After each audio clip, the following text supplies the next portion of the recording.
The worst humiliation of my life happened at my mother's 60th birthday party. In front of nearly 100 guests, she stood on a decorated stage, pointed at me, and announced that I had stolen money from our family. People gasped. My husband looked shocked. My teenage daughter burst into tears. And my mother smiled. Not a nervous smile, not an embarrassed smile. The smile of someone who believed she had finally won. What she didn't know was that sitting inside my purse was a small flash drive that would destroy every lie she had spent years building. But I'm getting ahead of myself. My name is Rachel. I'm 43 years old, a nurse, a mother, and until recently, I spent most of my life trying to earn love from people who never intended to give it. Trust me, that was my first mistake. Growing up, my mother, Denise, cared deeply about appearances. Everything had to look perfect. Perfect house, perfect family, perfect photos, perfect stories. The truth didn't matter nearly as much as the image. My younger sister, Melissa, was her favorite. Everyone knew it. Melissa got praise for things I got criticized for. If Melissa earned a B, she was trying her best. If I earned a B, I wasn't applying myself. If Melissa forgot something, it was an accident. If I forgot something, it became a character flaw. I spent years chasing approval that never came. Eventually, I stopped trying. I focused on work. I married a good man named Adam. We had a daughter named Chloe. Life wasn't perfect, but it was stable, and for a while, that felt like enough. Then, my father died. Everything changed after that. Dad had always been the buffer, the peacemaker, the one person who could calm my mother's worst behavior. Without him, she became impossible. At first, it was small. Constant criticism, passive-aggressive comments, endless comparisons. Melissa visits more. Melissa calls more. Melissa understands family. You know what? I should have seen it coming, because every comment was building towards something bigger, something much worse. About 6 months after Dad's funeral, my mother called me, crying, panicked. She claimed she was struggling financially. I was surprised. My parents had always been comfortable. Not wealthy, but comfortable. "What happened?" I asked. She sighed dramatically. "Medical bills." I felt terrible, so I helped. A few $100s here, a few hundred there, then 1,000, then another. Each time she promised it was temporary. Each time she thanked me. Each time she said she'd pay it back. She never did. Adam started noticing. "Something feels off," he said one evening. "What do you mean?" "I don't know. The numbers don't make sense." I defended her immediately. Big mistake. A few weeks later, I discovered Melissa wasn't contributing a single dollar. Not one. Meanwhile, I was covering expenses because Mom claimed she couldn't survive without help. When I confronted Melissa, she laughed. Actually laughed. "Mom has always depended on you." What does that mean? It means she knows you'll say yes. That bothered me. A lot. But that's not even the worst part. 3 months later, I got a strange phone call. The woman introduced herself as a financial advisor. At first, I thought she had the wrong number. Then she asked a question that made my stomach drop. "Are you aware your mother recently purchased a vacation property?" I froze. What? There was silence. Then the advisor sounded confused. "Oh, I apologize. I assumed you knew." Vacation property? Medical bills? None of it added up. That night I couldn't sleep. Something felt wrong. Very wrong. The next morning, I drove to my mother's house. She seemed startled to see me. When I asked about the property, her expression changed immediately. For a split second, panic flashed across her face. Then it vanished. "I don't know what you're talking about." Lie. I knew it. She knew it. Still, she denied everything. When I left, I noticed something odd. A luxury SUV parked in the driveway. Brand new. Melissa stepped out carrying shopping bags. Designer shopping bags. The kind that cost more than my monthly grocery budget. My stomach twisted. Where was the money coming from? And why was everyone acting like I was crazy? For weeks, I dug for answers. Nothing. Every trail ended. Every question got deflected. Then an unexpected ally appeared. Her name was Karen, my mother's former bookkeeper. Karen contacted me through social media. Her message was short.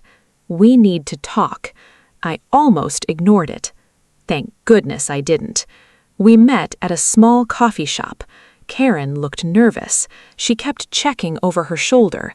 Finally, she slid a folder across the table. "What is this?" "Records." "Records of what?"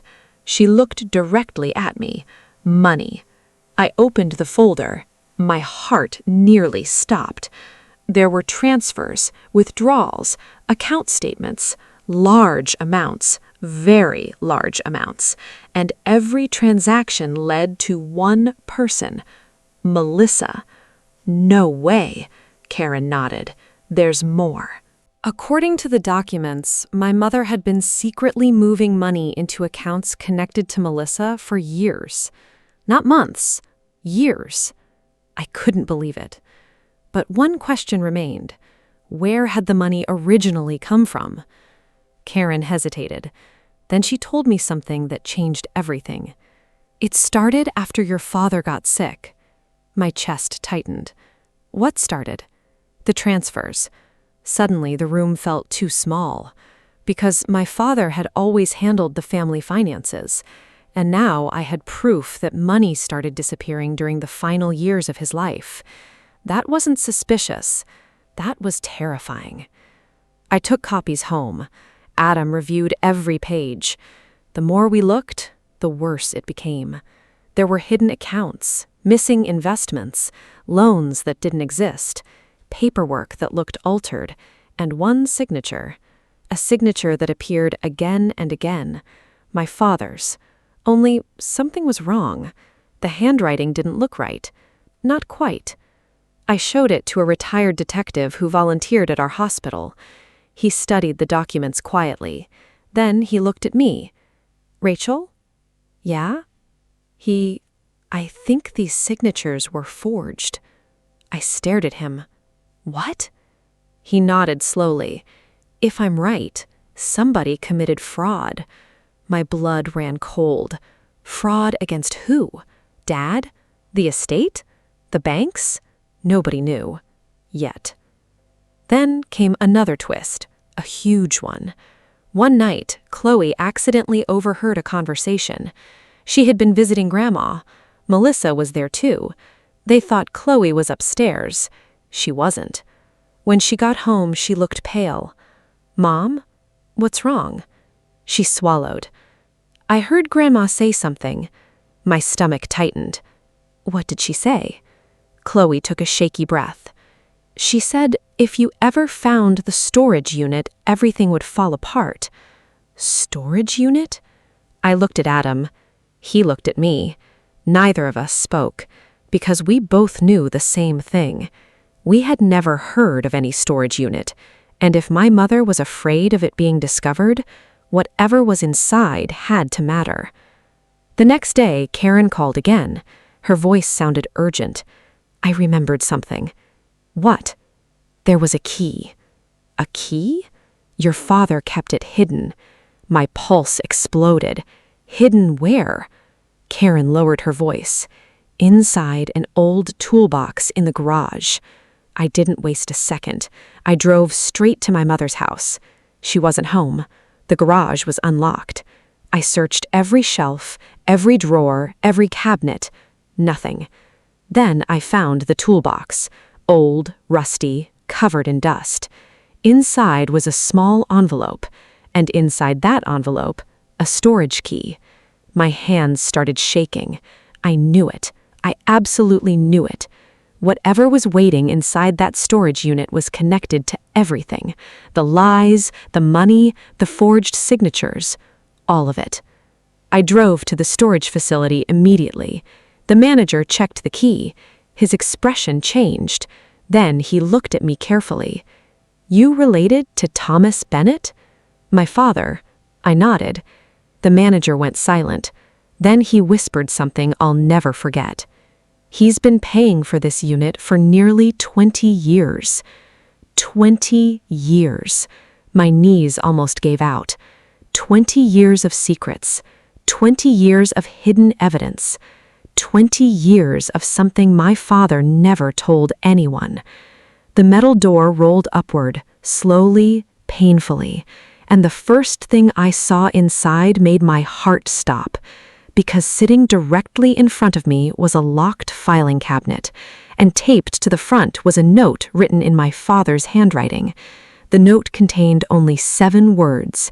"If you're reading this, trust nobody." I stood frozen in front of that storage unit. The note trembled in my hands. "If you're reading this, trust nobody." 7 words. 7 terrifying words from the man I trusted more than anyone in the world. My father wasn't dramatic. He wasn't paranoid. He wasn't the kind of person who left mysterious warnings, which meant one thing. He had a reason. A very serious reason. I looked around the storage unit. The filing cabinet sat in the middle like it had been waiting for me. Behind it were sealed boxes, several binders, old photo albums, and a safe. A real safe. My pulse hammered in my ears. I called Adam immediately. "Don't open anything alone," he said. "I'm already here." "I'm coming." An hour later, we sat on the dusty floor together. Neither of us spoke much. The air felt heavy, like we were standing at the edge of something dangerous. The filing cabinet wasn't locked. Inside were hundreds of documents, tax records, property records, bank statements, insurance policies, years and years of paperwork. At first, nothing made sense. Then Adam found a folder. A thick, red folder. The label read, "Private Investigation." I stared. "What is that?" Adam opened it. The answer nearly knocked the air out of my lungs. My father had hired a private investigator 11 years ago, and the subject of the investigation was my mother. No way! I grabbed the reports, page after page. Photos, financial records, witness interviews, surveillance logs. I couldn't breathe. Dad had been investigating Mom for years. But why? Then I found the first major twist. The investigator believed my mother had been stealing money long before my father's illness, long before anyone suspected. The report estimated hundreds of thousands of dollars were missing, maybe more. I sat back in shock. Adam looked pale. But that's not even the worst part. The investigator had identified an accomplice, Melissa, my own sister. The room spun. The 2 people closest to my father had been working together for years. Suddenly, so many memories made sense. The expensive vacations, the luxury handbags, the endless cash problems that somehow never affected Melissa. I felt sick. Then I found another envelope. This one had my name written across it. Rachel. I opened it with shaking fingers. Inside was a letter. My father's handwriting.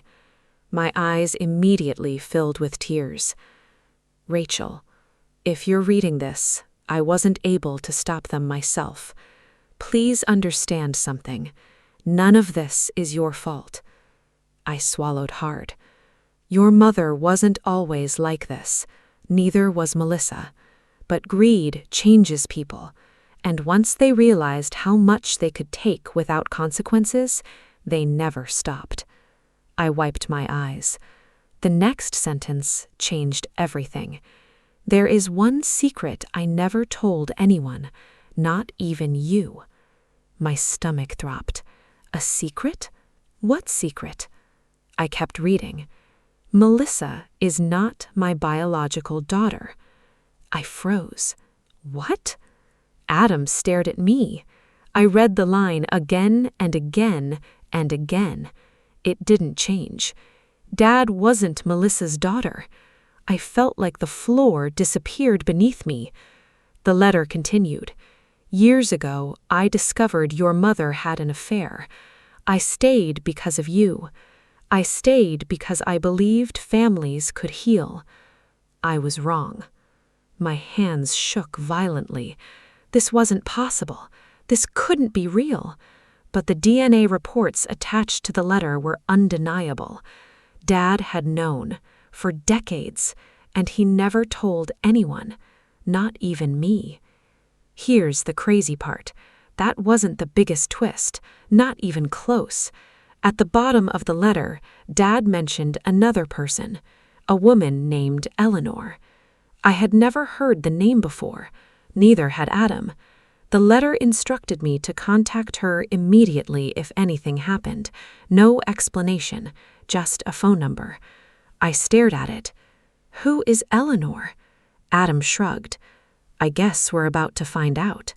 I called, and woman answered after the second ring. Her voice sounded elderly, calm. When I mentioned my father's name, she went silent. Then she started crying. Not loudly, just quietly, like she'd been waiting years for that phone call. Rachel? Yes. Oh my goodness. You knew my father? The silence lasted several seconds. Then she said something I never expected. She was his attorney. Attorney? My father had never mentioned her. Not once. We arranged to meet the next day. I barely slept. By morning, my stomach was in knots. Eleanor lived in a small lakefront town about 2 hours away. The moment I saw her, I understood why Dad trusted her. She seemed honest, steady, kind, the kind of person who didn't play games. She led us into her office and closed the door.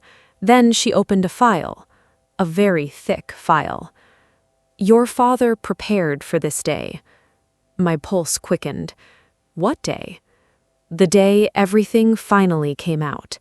She slid photographs across the desk.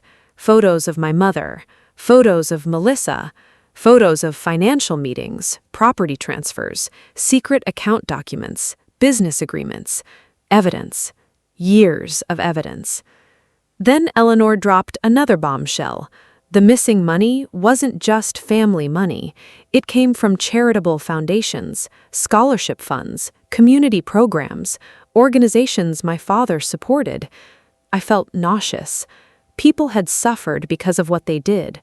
Students lost opportunities, families lost assistance, programs disappeared, all while Melissa bought luxury cars. I couldn't believe it. Then Eleanor revealed the shocking twist nobody saw coming. My mother wasn't the mastermind. Melissa was. I stared. What? Eleanor nodded. Your mother participated, but Melissa planned most of it. No way. My entire life, Melissa had acted spoiled and careless. Apparently, that was an act. According to Eleanor, Melissa had been manipulating people for years, including our mother, including my father, including almost everyone around her. She wasn't reckless. She was strategic and very dangerous. Suddenly, every memory felt different. Every conversation, every argument, every family gathering.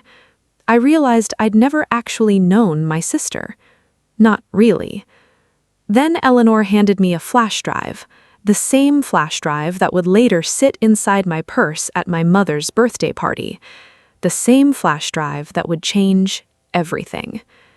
What is on it? I asked. Eleanor's face turned serious. Confessions. My heart stopped. Whose? Several people. Witnesses, former employees, accountants, bank officers, even one former boyfriend, all recorded, all sworn, all detailing the same fraud. The evidence was devastating and legally explosive. Then Eleanor said something terrifying. They don't know your father collected this. Good. No. She shook her head. Rachel, listen carefully. My stomach tightened. If they discover you have this evidence, they will come after you. I laughed nervously. She didn't. That's when I knew she was serious. Very serious. For the next month, strange things started happening. My mailbox was vandalized. Someone followed me home twice. Anonymous calls arrived at all hours. No one spoke. They just listened. One night, my tires were slashed. Another night, someone broke into our garage. Nothing stolen, just searched, looking for something. Evidence. They knew. Somehow they knew. Then came another betrayal, one that hurt almost as much as everything else. My cousin Derek called. We had always been close, or so I thought. He wanted to meet. I agreed. Big mistake. The moment I arrived, I realized Melissa was there too, waiting, smiling. I turned around. Rachel, wait. No. Just listen. I should have left. Instead, I stayed. Melissa leaned forward. For the first time in her life, she dropped the fake sweetness. The mask came off completely. You think you're smart. I stared at her. You have no idea what you're involved in.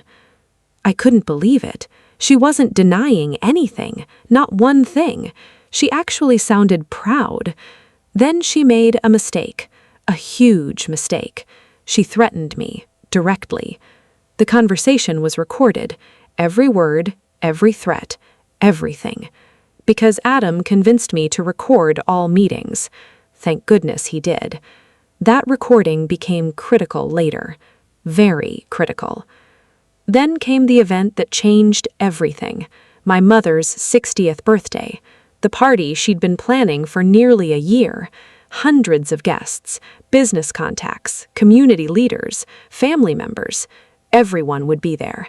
And Melissa believed she was about to secure complete control because she had convinced my mother to announce something publicly, a family trust, one that excluded me completely. I wish I was making this up. They planned to humiliate me in front of everyone, again, just like they always had. Only this time they were making one fatal mistake.